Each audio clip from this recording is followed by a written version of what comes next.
Hello, Bass family, and welcome to Everything Bass. Man, I'm so excited because early on in the channel in January of 2020, I offered you guys a means to share your ideas, ask your questions, which was called 60 Cycle Hum. You can actually email me directly at dtice@daletice.com, put 60 Cycle Hum in the subject line so I can make sure to grab it and do something with it. Or you can message me through Facebook. And this 60 Cycle Hum came through Facebook. And it was a suggestion, and it's brilliant. Here's an exact example of what I wanted out of this kind of communication. A player was saying, hey man, I just want to share with everybody the idea of recording yourself playing, videoing yourself playing, and watching it back later. And he is absolutely correct. This is brilliant. And it's something I did early on in my life, but vocationally now, because I record all the time, I do it quite a bit, and I videotape every weekend. It gives me a chance to really look at elements of my playing. Now, why is it different from just, like some players say, well, I don't need to record, I pay attention. Well, not really. If you're really into what you're performing, you're really into what you're doing, you're not focusing on the whole aspect of your musicianship. You're focusing on just the bass line, which is great. But by videotaping yourself playing and looking back at later, you're not playing. So you can give 100% to look at things that you might notice are keeping you from playing better. Here's some things I found out early on by watching videos of me playing. I had a little problem with playing and standing on stage and playing. Back in the 80s when I started playing, it was not uncommon to play 4 45-minute sets. You'd play for 4 hours. Every 45 minutes you'd have a 15-minute break.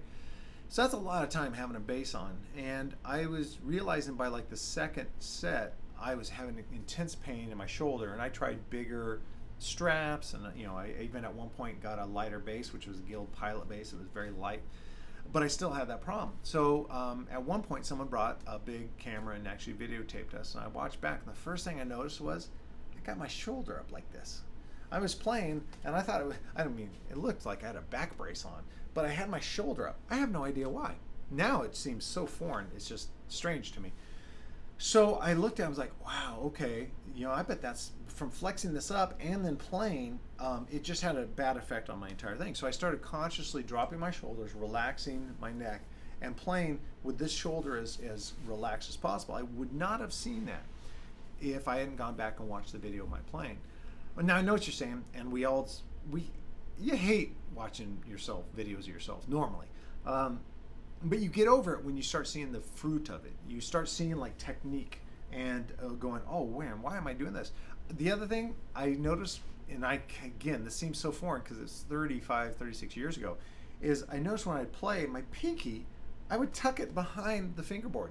There's no reason to tuck it behind the fingerboard. I cannot explain why I was doing this. Temporary insanity that lasted for almost a year. That's what I'm thinking. But so I started going, oh, so then I was aware of it. So as I was playing, I'm like, no, I got to pull this out and make sure that I keep this finger above there. Other things about my right hand. So it's really valuable to do that. Now, you can also, just besides videotaping yourself, just recording yourself. And luckily, with like how cool our cell phones are now, you can use the voice memo and just put it up, record, and practice a little bit, and then go back and listen later. There's a lot of reasons that helps. One is, you might think you're playing cleanly and in time and everything, but when you record yourself, and again, you can dedicate 100% of your time to listening to the playback and not playing, you might notice, oh, I'm out of time there, or wow, I'm getting a lot of string noise. Now this was very key in my early development. When I first picked up the bass, I was working at a guitar shop in Chico, California. I picked up the bass, and within a short amount of time, I picked up a 4-track recorder. Back then, they were 4 tracks on a cassette. You put a cassette in, you could record 4 tracks. And compared to what we have now, it was like a stone tablet with a chisel. But it allowed me to record myself just improvising and playing, and go back and listen and really hear, like, ooh, that does not sound good. I need to fix that. And I was getting a lot of, like, I was fretting too far. Like, here's the fret I was wanting, but I was way back here. So fretting, I was getting buzzes and stuff. So I learned, okay, now I got to clean that up. Now, how did that benefit me? It was amazing.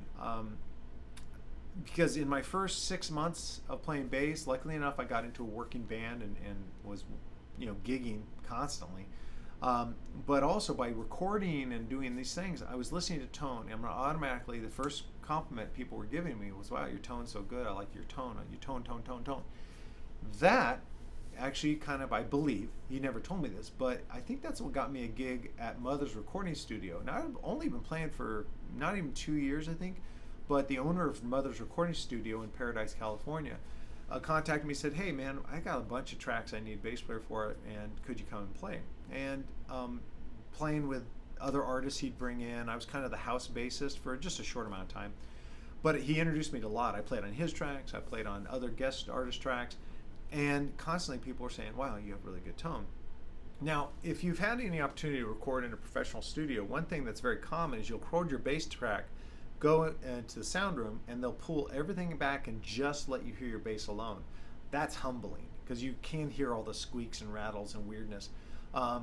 Lean into it. Don't shy away from it. Do it. Like, get used to it. Listen to isolated tracks you're playing. Fix what doesn't sound good. Be attentive. And when you're listening to this, don't be on your phone like checking your social media. Really put on some headphones, listen to your tracks, and take your lumps. We all do, man. We all do. But it's a great way to improve. Videotape yourself, and if possible, audio record just your bass lines. Now, if you're in a band, this is 1,000 times more important. In rehearsal, just set up one of your cell phones to videotape. And even if the audio is not great, like, look at the band, and maybe don't do every rehearsal, but maybe before an important gig, set it up in a way that you're set up like you're going to be on stage, and run through your set videotaping it, and check out, like, are there moments where, like, any member of your band just kind of freezes? I've seen that in bands where everyone's into it and they're having a good time, there's a good vibe. You don't have to jump around and be crazy, but you just, like, interacting with each other, interacting with the audience, and then for some reason there's a section of the set where one of you just becomes a statue. Now, there could be a lot of reasons for that. Fatigue, maybe it's later in the set and you're just getting worn out. Maybe it's a hard song, so you have to focus, which is totally the right thing to do. You don't want to be jumping around and play sloppy. However, being aware of how when you focus, you could still do it and seem relaxed. Early on, a great bass player from my hometown said, it's funny, you should make hard things appear visually simple and simple things visually hard. And what he was saying is, like, if there's a really tricky part in a bass line or performance and it's really hard to do, you should try to be relaxed. And first of all, when you are saying, okay, I'm going to be relaxed, you have a better chance of executing hard parts than when you're like, oh, this is hard. So there's also a neat little benefit is, like, you play something tricky and you seem relaxed, anyone in the audience who knows anything about your instrument will go, wow, that was very cool.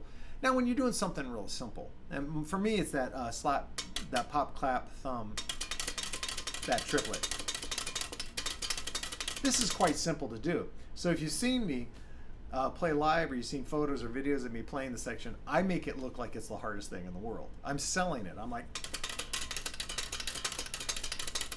because of what Tarek said to me, man, make simple things appear difficult, make difficult things appear hard, or difficult things appear simple. And you can kind of get a vibe for that by recording your rehearsals and watch and go, oh wow, I don't like how I didn't really like emote, and that's what we're looking for. Emote the right response. Another great opportunity I had at Musicians Institute as a student is they had a class called Rock Performance, which is a limiting name because people got up there and played jazz, funk, blues, anything, but it was a performance. You got to play on the biggest stage at Musicians Institute, complete sound support. Your whole band could come up and play one song. It got videotaped. You could go up the very next day into the library and watch it, and that was gold. That was gold, being able to kind of go up and look and go, oh wow, I don't like that. Man, you will improve your stage performance, you'll improve your performance. You'll see maybe physically, like me with my shoulder, like, oh, that's limiting me, or maybe you got your elbow way out like that. You sometimes aren't aware of it when you don't go back and watch yourself. So I highly recommend this. Now also, there's a subtle thing you can do. It doesn't accomplish the exact same thing, but a lot of the rehearsal studios that I've rehearsed at, especially down in Los Angeles, have one wall of mirrors, so the band can do that constantly, can look and see, okay, I don't like the spacing here, I don't like what I did there.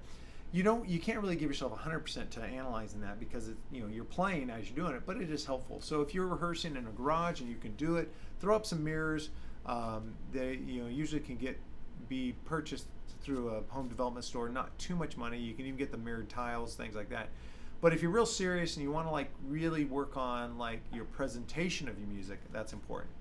Now, some of you might be going, man, it doesn't matter what you look like, and that's okay. Maybe it doesn't. I mean, honestly, there's a lot of famous people, and you look at it and you go, I don't think he realizes or he or she realizes the face they make when they play. That's great. I mean, I'm saying do it more for things that maybe are limiting you as a player. Things like physical mannerisms, bad habits that are actually keeping you from being the player you want to play. You don't have to be jumping around and slinging your bass. In fact, don't sling your bass around, I don't think. But it is a good way. So I want to thank your family member for sending in the 60 cycle hum. It is an important part of my life. Videotaping, recording myself, going back, listening, analyzing, look for things that can improve. This is really cool. And he wanted to share it with you, and so mission accomplished. All right, guys, what suggestions do you have? What's something that you've done that has made you a better player you'd like to share with the family? I'll be the messenger. And I'll give you credit for it. But just let me know in the comments below, or if you want to directly email me at dtitus@daletitus.com, or go to our Everything Bass with Dale Titus Facebook page. It's it's a page. You just go, like it, follow it, say, hey, I'm here, I'm from such and such, and I play this bass or whatever. Just let us get to know you, but also share your ideas for future videos, for things that have helped you that I can share with the family. That's what this whole thing's about. Hey guys, please, it would do so much for me and the health of this channel if you could just subscribe to the channel, hit the little bell icon next to it, give me a thumbs up if you like the content, and share it with other bass players. I'm really anxious to grow this into something bigger and better than I even can dream of. All right guys, thanks for stopping by. I'll see you at the next video.